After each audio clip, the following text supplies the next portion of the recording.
All right, let's dive right into this explainer. We're looking at a completely mind-blowing new translation that takes an ancient, puzzling text and turns it into a razor-sharp modern critique.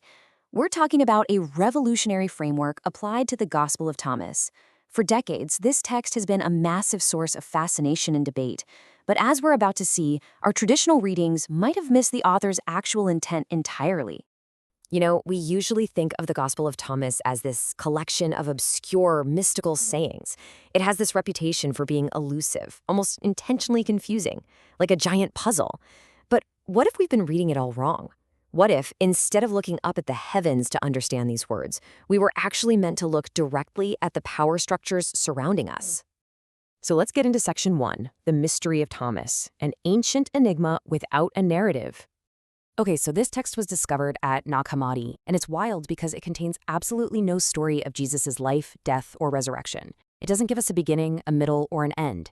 It's just a collection of fragmented, sometimes really jarring sayings. For years, scholars kind of just isolated these riddles, classifying them mostly as proto-Gnostic spirituality.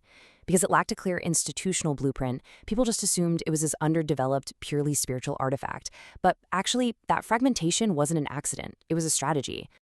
Moving on to Section 2, a radical new lens, Disenchantment 2.0 and reflexive resource regulation.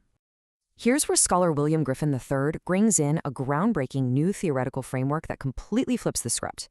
Griffin argues the text is actually a response to something called captured normativity. Think about it like this. It's a late-stage moral failure where the rules of the powerful serve literally only to extract and control. It's when doing the right thing, following the laws, obeying authority, doing the established rituals, no longer fixes what's broken.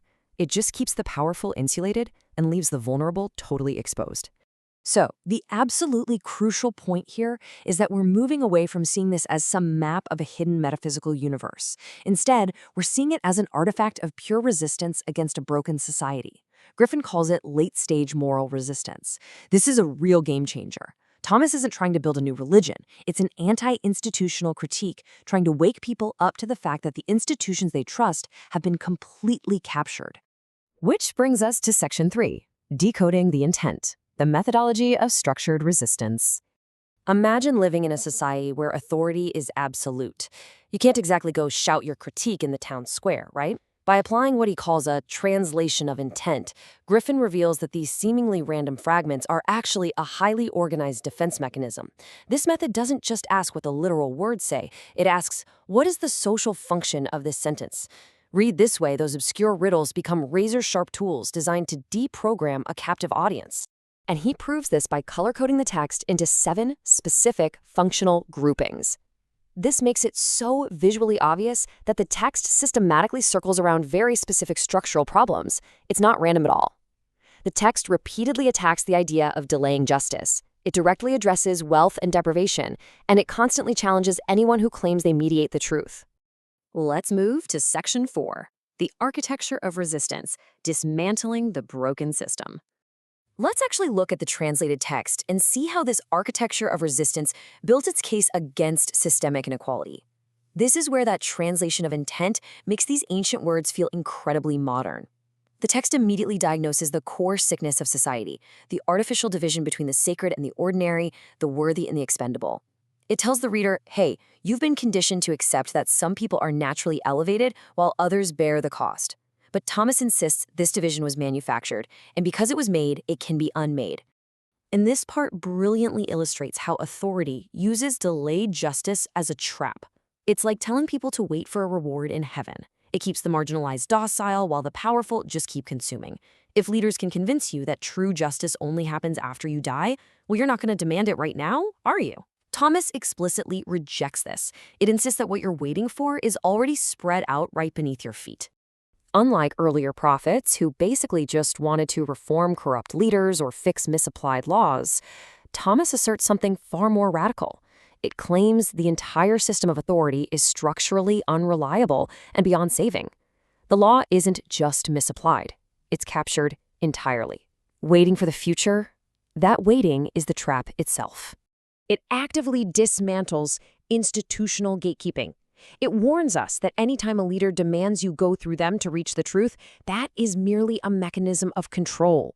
Thomas is deeply suspicious of mediation. It's saying that if a priest, a politician, or any guardian tells you that you need them to interpret what is right and wrong, they're really just protecting their own cushy position in the middle. Now, Thomas doesn't advocate for violent overthrow. Instead, it does something far more radical.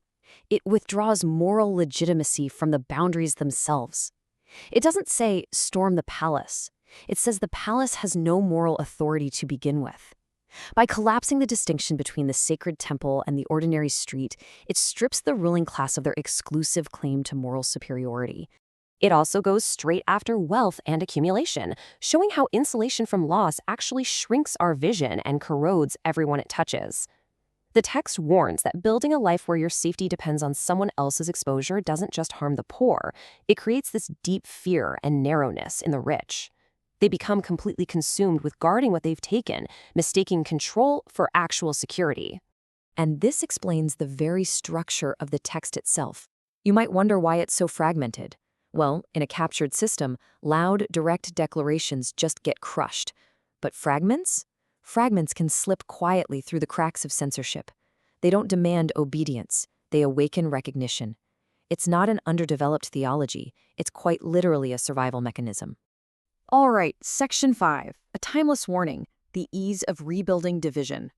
This brings us to a crucial warning, and maybe the most urgent part of our explainer.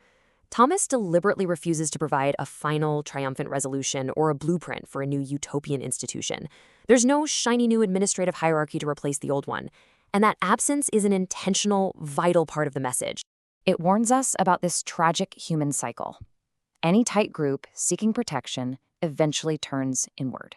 We gain clarity, it hardens into rigid certainty, we try to protect that certainty, we distance ourselves, and boom, predictably recreating the exact same divisions and hierarchies we originally opposed.